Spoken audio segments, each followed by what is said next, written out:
अनु के हाथ में दी गई कोल्ड ड्रिंक में रघुपति चुपके से नशे की दवाई मिला देता है। कुछ ही देर में अनु की आंखें भारी होने लगती हैं। आने वाले एपिसोड में तुमसे तुम तक का ऐसा ट्विस्ट सामने आने वाला है जो हर किसी को चौंका देगा। इस बार ड्रामा सिर्फ साजिश का नहीं बल्कि नशे में बोले गए एक ऐसे सच का है जिसे सुनकर आर्यवर्धन खुद सन्न रह जाएगा। पिछले एपिसोड में आर्यवर्धन ने मीरा को साफ साफ बता दिया था कि उसकी हर चाल हर प्लान अब उसके सामने आ चुका है। मीरा को यह भी समझ आ गया था कि आर्यवर्धन अब उसे दोबारा मौका नहीं देने वाला, लेकिन मीरा इतनी आसानी से हार मानने वालों में से नहीं है। इसी वजह से मीरा एक बार फिर अपने सबसे बड़े साथी रघुपति के साथ मिलकर नया प्लान बनाती है। इस बार निशाने पर होती है अनु। प्लान ये है कि अनु को नशे की हालत में ऐसा कुछ कहलवाया जाए जिससे पूरा माहौल पलट जाए।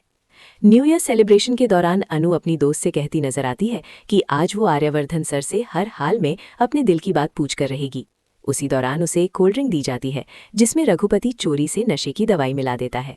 कुछ ही देर में अनु पूरी तरह से अपने आपे में नहीं रहती। उसके कदम लड़खड़ाने लगते हैं और उसका व्यवहार सबको चौंकाने लगता है। तभी सेलिब्रेशन के बीच आर्यवर्धन की एंट्री होती है। अनु बिना किसी डर के सबके सामने आर्यवर्धन पर सवाल दाग देती है। वो कहती है कि आप हमेशा चुप रहते हैं, लेकिन आज मैं चुप नहीं रहूंगी। जैसे ही वो आगे कुछ कहने वाली होती है, आर्यवर्धन हालात संभालने की कोशिश करता है ताकि किसी को शक ना हो, लेकिन तब तक बहुत देर हो चुकी होती है।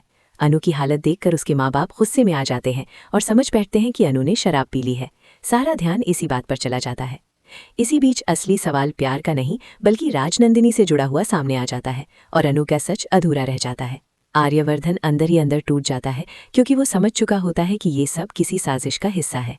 अब सवाल ये है, क्या अनु अगली बार होश में रहते हुए अपने प्यार का इजहार कर पाएगी और क्या आर्यवर्धन मीरा और रघुपति की सच्चाई सबके सामने लाएगा?